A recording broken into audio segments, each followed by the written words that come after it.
નમસ્તે મિત્રો, આજે આપણે બનાવવાના છીએ ઉપવાસમાં ખાઈ શકાય તેવી એકદમ ટેસ્ટી અને ક્રિસ્પી ફરાળી પેટીસ। બહારથી કરકરી અને અંદરથી સોફ્ટ આ રેસીપી તમે એકવાર બનાવશો તો વારંવાર બનાવશો।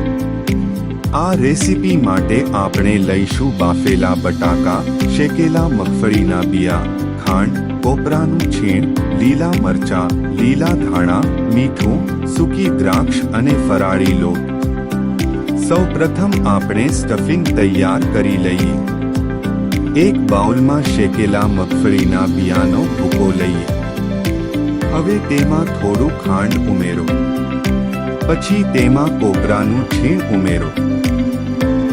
હવે તેમાં ક્રશ કરેલા લીલા મરચાં અને બારીક સમારેલા લીલા ધાણા ઉમેરો। સ્વાદ મુજબ મીઠું નાખો। હવે તેમાં બાફેલા અને હીણેલા બટાકા ઉમેરો અને છેલ્લે તેમાં સૂકી દ્રાક્ષ ઉમેરો। બધું સરસ રીતે મિક્સ કરી લો। આપણું ટેસ્ટી સ્ટફિંગ તૈયાર છે।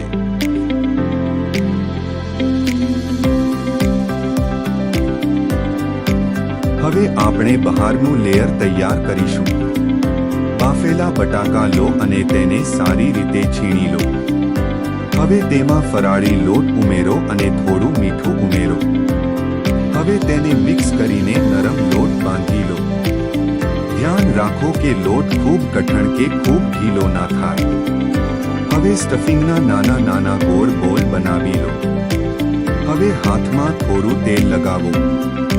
લોટનો એક ભાગ લઈને તેને હાથમાં પૂરી જેવી આકાર આપો। હવે તેમાં સ્ટફિંગની એક ગોળી મૂકો અને તેને ચારે બાજુથી કવર કરીને પેટીસનો શેપ આપો। આ રીતે બધી પેટીસ તૈયાર કરી લો।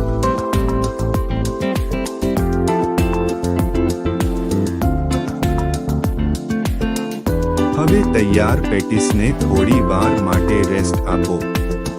ત્યારબાદ તેને ફરાળી લોટમાં કોટ કરો। હવે ગરમ તેલમાં ધીમા તાપે 2 મિનિટ તળો અને પછી ફૂલ તાપે 2 મિનિટ સુધી ગોલ્ડન બ્રાઉન થાય ત્યાં સુધી તળો। આ રીતે તે એકદમ ક્રિસ્પી અને ટેસ્ટી બનશે। લોજી તૈયાર છે ગરમાગરમ ફરાળી પેટીસ। તેને ગ્રીન ધાણાની ચટણી અને તળેલા લીલા મરચાં સાથે સર્વ કરો। જો તમને આ રેસીપી ગમી હોય તો વિડિયો લાઈક કરો, ચેનલ સબસ્ક્રાઇબ કરો અને આવી જ ટેસ્ટી રેસીપી માટે જોડાયેલા રહો। આભાર।